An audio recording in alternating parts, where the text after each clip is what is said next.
3 kun davomida Farg'ona Olimpiya va Paralimpiya sport turlariga tayyorlash markazi mezbonlik qilgan universal jang va K1 yo'nalish bo'yicha o'tkazilgan musobaqada viloyatning barcha hududlaridan kelgan iqtidorli sportchilar ishtirok etishdi. Universal jang bo'yicha 6 ta yosh toifasida 40 ta vazn bo'yicha sportchilar o'z imkoniyatlarini namoyish qilishgan bo'lsa, K1 yo'nalishida esa 40 dan ortiq vazn toifalari bo'yicha yakka kurash ustalari ringga ko'tarilishdi. Sportchilarning musobaqaga jiddiy tayyorgarlik ko'rib kelganliklari bellashuvlarning yanada qiziqarli va murosasiz o'tishini ta'minladi. Ayniqsa Farg'ona, Marg'ilon shaharlari, Oltiariq va Quva tumani sportchilari, shuningdek Temurbeklar maktabi jamoasining tezkor harakatlari hamda muddatdan oldin janglarning yakunlashlari barchada katta taassurotlar qoldirdi. Chempionatimizda 100 dan ortiq sportchilarimiz qatnashyapti.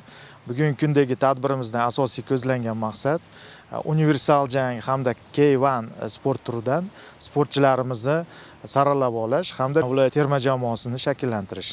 Musobaqada tajribaga ega bo'lgan, xalqaro bellashuvlarda g'olib va sovrindorlikni qo'lga kiritgan sportchilarning ham ishtirok etishgani yoshlar uchun chinakamiga mahorat maktabi vazifasini o'tadi. G'oliblarga diplom, medallar va esdalik sovg'alar topshirildi. Endi g'oliblar O'zbekiston chempionati bahslarida munosib qatnashib, Farg'ona sharafini himoya qilishadi.